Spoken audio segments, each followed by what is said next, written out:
just so everybody's aware, InSinkErator's going to be here Thursday. Royal Dye will be here tomorrow, and Filtran will be here today. So we have a lot going on. Today, Filtran will be here from 10 to 3. So please make sure, we already spoke to in the morning meeting, but make sure the area's ready to go. We're not, remember, dust is critical. Make sure we know where we're putting our parts and why, okay?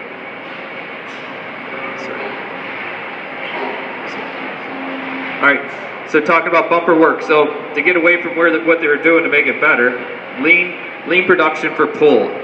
The first thing Toyota Sensei noted at Bumper Works was the massive inventories and batches. Nothing flowed. Immediately right-sizing the massive stamping presses to permit single-piece flow was not possible. So the only solution was to drastically reduce their changeover times and shrink the batch sizes. Changeover times were already down from 16 hours in the mid-1980s to around 2 hours. But this was not nearly enough. The Toyota Sensei applied their standard formula that machines should be available for production about 90% of the time and down for changeovers about 10% of the time. Then they looked at the range of products Bumper Works would need to make every day. They concluded that the large presses would need to be changed over in 20 minutes or less, and the small presses in 10 minutes or less.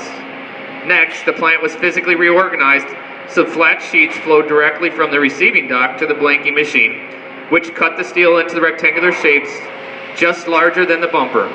The blanks then went immediately to the adjacent cell of 3 stamping presses where they were given their shape. Next, they were shipped at frequent intervals to the outside plant chroming operation and returned to the welding shop adjacent to the stamping presses. There, the inner and outer parts of the bumper plus the brackets for attaching the bumper to the vehicle were welded together.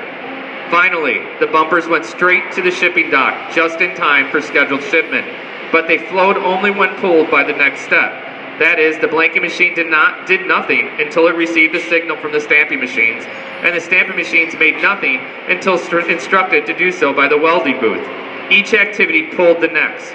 The shipping schedule and tack time became the pacemaker for the entire operation. All right, so from 16 hours to 2, they get down to 20. So they can do it with large presses. We've seen it done. Again, 16 hours to 2 doesn't have to be done by new equipment, updated movement for the molds. It can be done by process, things done outside the changeover, okay? That's what we got to keep in mind. It's all about the process and how we're going to do it. There's a lot of stuff we can do outside the physical change of a mold, okay?